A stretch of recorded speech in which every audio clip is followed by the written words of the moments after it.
कहानी को अवश्य सुनी। छोटी गुरैया का श्री कृष्ण पर अटूट विश्वास।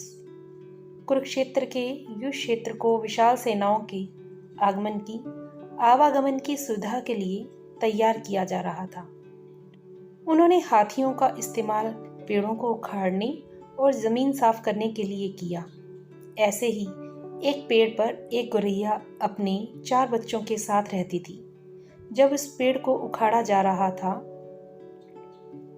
तो उसका घोंसला जमीन पर गिर गया, लेकिन चमत्कारी रूप से उसकी संतान अनहोनी से बच गई। लेकिन वह अभी बहुत छोटे होने के कारण उड़ने में असमर्थ थे। कमजोर और भयभीत गोरैया मदद के लिए इधर उधर देखती रही। तभी उसने कृष्ण को अर्जुन के साथ वहां आते देखा। वह युद्ध के मैदान की जांच करने और युद्ध की शुरुआत से पहले जीतने की रणनीति तैयार करने के लिए वहां गए थे। उसने कृष्ण के रथ तक पहुंचने के लिए अपने छोटे पंख फड़फड़ा और किसी प्रकार श्री कृष्ण के पास पहुंचती। हे कृपया मेरे बच्चों को बचाएं, क्योंकि लड़ाई शुरू होने पर कल उन्हें कुचल दिया जाएगा। सर्वव्यापी भगवान बोले, मैं तुम्हारी बात सुन रहा हूं, लेकिन मैं प्रकृति के कानून में हस्तक्षेप नहीं कर सकता। गोरैया ने कहा, हे भगवान, मैं जानती हूँ कि आप मेरा उद्धार करता है। मैं अपने बच्चों के भाग्य को आपके हाथों में सौंपती हूँ। अब यह आपके ऊपर है कि आप उन्हें मारते हैं या उन्हें बचाते हैं। कालचक्र पर किसी का हक नहीं है। श्री कृष्ण ने एक साधारण व्यक्ति की तरह उससे बात की, जिसका आशय था कि वहां ऐसा कुछ भी नहीं था जिसके बारे में वह कुछ भी कर सकते थे। गोरैया ने विश्वास और श्रद्धा के साथ कहा, प्रभु, आप कैसे और क्या करते हैं वह मैं नहीं जान सकती। आप स्वयं काल के नियंता हैं, यह मुझे पता है।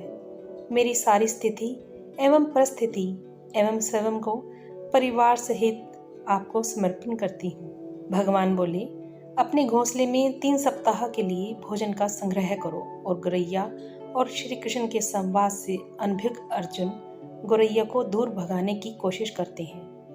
गोरैया ने अपने पंखों को कुछ मिनटों के लिए फैलाया और फिर अपने घोंसले में वापस चली गई। 2 दिन बाद युद्ध शुरू होने की घोषणा की गई। कृष्ण ने अर्जुन से कहा कि अपना धनुष और बाण मुझे दो। अर्जुन चौंके, क्योंकि कृष्ण ने युद्ध में कोई भी हथियार नहीं उठाने की शपथ ली थी। इसके अतिरिक्त अर्जुन का मानना था कि वही सबसे अच्छा धनुर्धर है। मुझे आज्ञा दे भगवान, अर्जुन ने दृढ़ विश्वास के साथ कहा। मेरे तीरों के लिए कुछ भी अभेद्य नहीं है।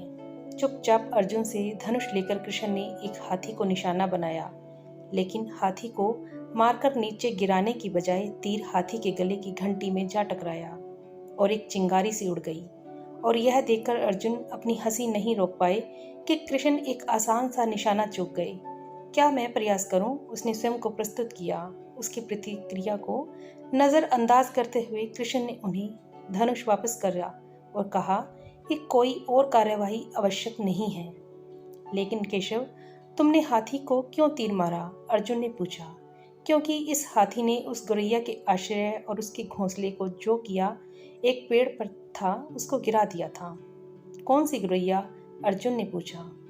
इसके अतिरिक्त हाथी तो अभी स्वस्थ और जीवित है, केवल घंटी ही टूटकर गिरी है।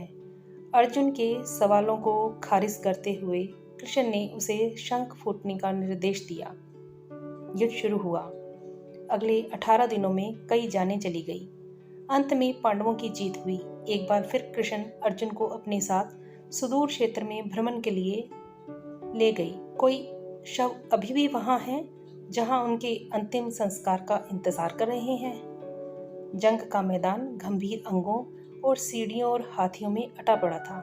कृष्ण एक निश्चित स्थान पर रुके और एक घंटी जो कि हाथी पर बांधी जाती थी उसे देखकर विचार करने लगे। अर्जुन, उन्होंने कहा, क्या आप मेरे लिए यह घंटी उठाएंगे और इसे एक तरफ रख देंगे? निर्देश बिल्कुल सरल था, परंतु अर्जुन की समझ में नहीं आया। आखिरकार विशाल मैदान में जहां बहुत से अन्य चीजों को साफ करने की जरूरत थी, कृष्ण धातु के टुकड़ों के रास्ते से हटाने के लिए क्यों कहेंगे? उसने प्रश्नवाचक दृष्टि से उनकी ओर देखा। हाँ, यही घंटी जो हाथी की गर्दन पर बिना किसी और के भी उठाने से उठ सकती थी, उन्होंने हमेशा के लिए उसकी दुनिया ही बदल गई। 1, 2, 3, 4 और 5 युवा पक्षियाँ उसके बाद एक गोरैया और उस घंटी के नीचे से निकले। बाहर निकलकर माँ और छोटे पक्षी कृष्ण के इर्द गिर्द मंडराने लगे एवं बड़े आनंद से उनकी परिक्रमा करने लगी। 18 दिन पहले काटी गई एक घंटी ने पूरे परिवार की रक्षा की थी।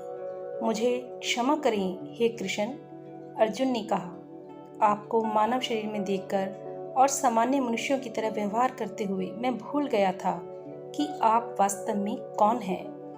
जय श्री कृष्ण। दोस्तों, ऐसी और अच्छी कहानियाँ सुनने के लिए आप मेरे साथ बने रहिएगा और चैनल को सब्सक्राइब ज़रूर कीजिएगा। Thank you.